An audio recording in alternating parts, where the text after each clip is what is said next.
네, 안녕하세요. 초반맨 TV입니다. 오늘 이슈가 되게 많은 종목에서 신라젠이라는 종목이 있습니다. 신라젠 종목을 오늘 보게 되면은 오늘 공시가 나왔죠. 신라젠 기업심사위원회 심의 결과로 이제 상장 폐지가 결정이 됐지만은 중요한 거는 1차적으로 횡령 배임 부분에서 1차적으로 이제 이 거래소 측에서는 상장 폐지다라고는 하지만은 실질적으로 이제 상장 폐지를 해서 이제 상장을 이제 해 가지고 이제 어 상장 폐지 이렇게 하는 최종적인 부분은 법원이 내리게 됩니다, 법원. 예. 그러니까 많은 이제 기업들이 이제 상장 폐지를 가기 전에 법정 관리라는 거를 하게 됩니다. 법정 관리. 예 해서 이제 쪼금 이제 법정 관리를 하게 되면은 이제 회생 계획안을 통해 가지고 이 회사가 과연 회생이 가능한 부분인가 아닌가를 이제 결정을 하고서 쪼끔 이제 쪼끔이라도 이제 회생 절차가 가능한 부분이 있다고 하면은 어 뭐를 하냐? 음 은행에서 이제 출자 전환을 해 줍니다. 출자 전환. 예. 아니면은 이제 좀 타인이 이제 뭐 삼자 배정 유증을 통해서 이렇게 자금을 조달을 한다든가 아니면은 이제 그게 그것도 힘들다 하면은 이제 은행에서 이제 부채를 담보로 해 가지고 부채를 인제 부채 부분을 출자를 해 가지고 출자 전환을 해서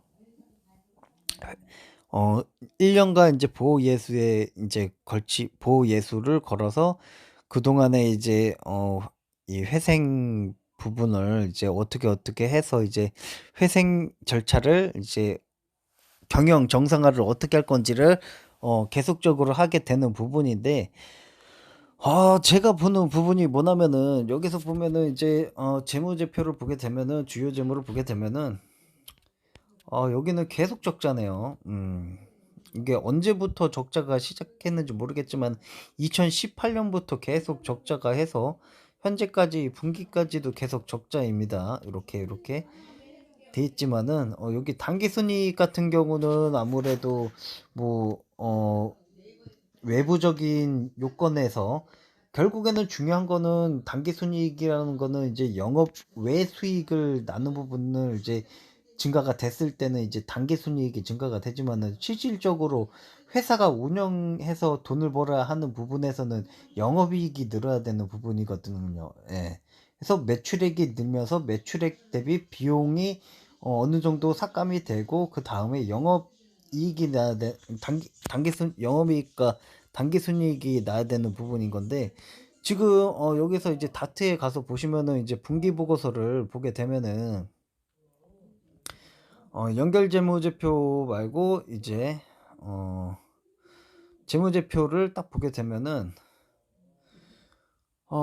일단 쭉 보게 됩니다. 쭉 보게 되면은 보자.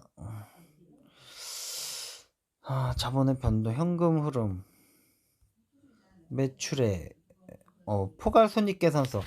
영업수익은 거의 없어. 근데 영업 비용이 많이 발생을 하죠. 영업 비용이 발생한 게 어 전분기 같은 경우는 100만, 1000만, 억, 10억, 64억. 64억에다가 요거까지 하게 되면은 뭐 이제 총 포괄 손익 계산 해서 지금 단기 순손실이 오히려 더 많이 나오는 것 같네요. 법인세 차감 전 손실이고. 자, 그러면은 여기서 보게 되면은 자본금을 볼게요. 예.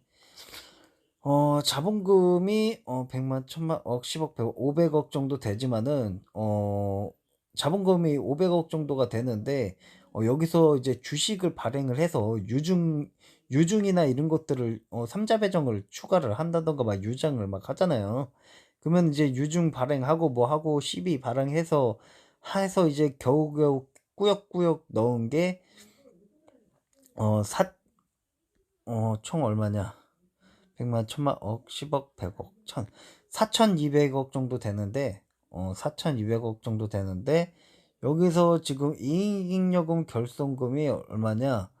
어, 백만, 천만, 억, 10억, 100억, 1000억, 3,800억 정도 되네요. 이익잉여금 결손금이 계속 증가가 하는 추세예요.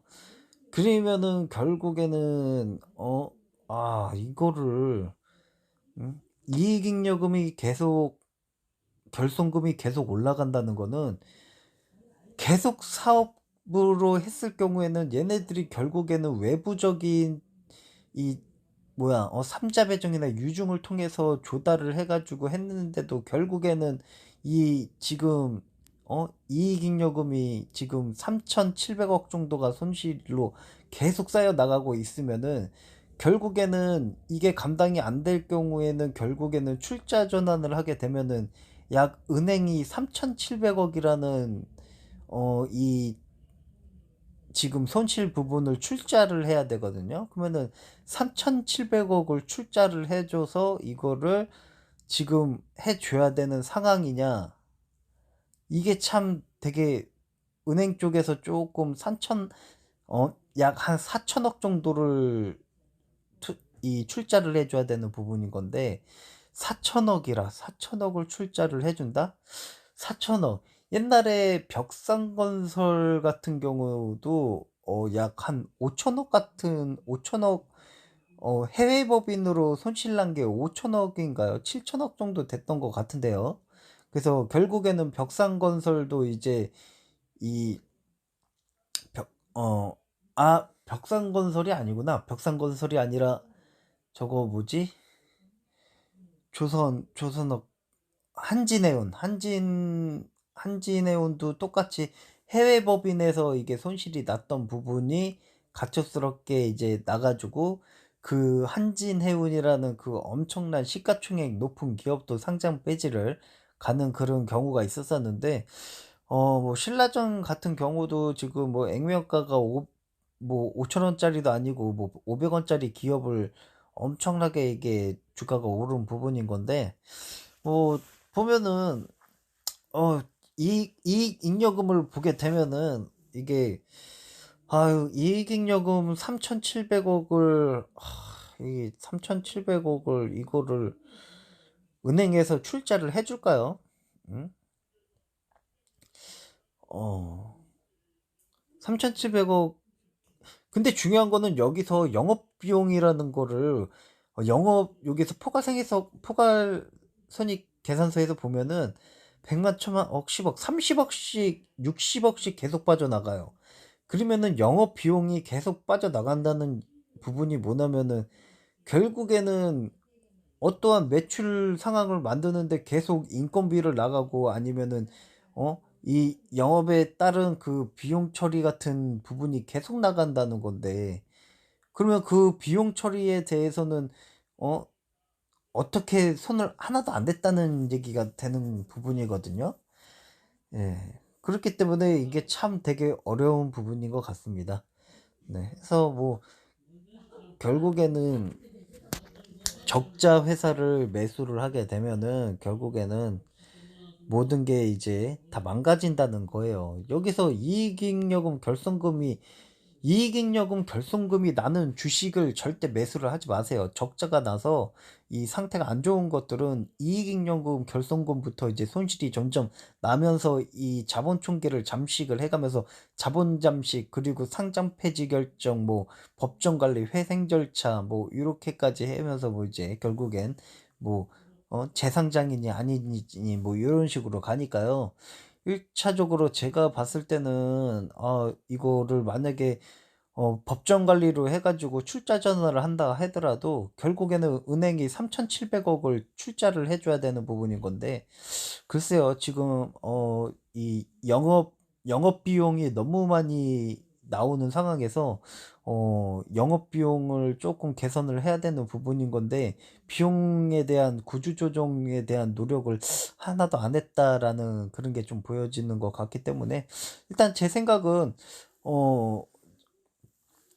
어 이거를 좀 은행에서 출자를 해줘야 되는 부분이라면은 조금 3,700, 4천억을 해줘야 되는 부분인 건데 요즘 코로나 시대인데 조금 은행들이 그럴 여력이 있는지 좀 어, 오히려 기관 투자자들이나 은행 같은 경우는 그 비용이나 이제 대금 부분을 결국에는 이제 IPO 같은 신규 상장주 같은, 예, 그런 청약 같은 쪽에다가 돈을 아마 이제 하는 게 오히려 더 이익이지 않을까라고 좀 생각을 합니다. 네. 하여튼 여기까지 저의 이제 신라젠에 대한 제 초반 멘티비의 개인적인 생각이었습니다. 네, 이상입니다.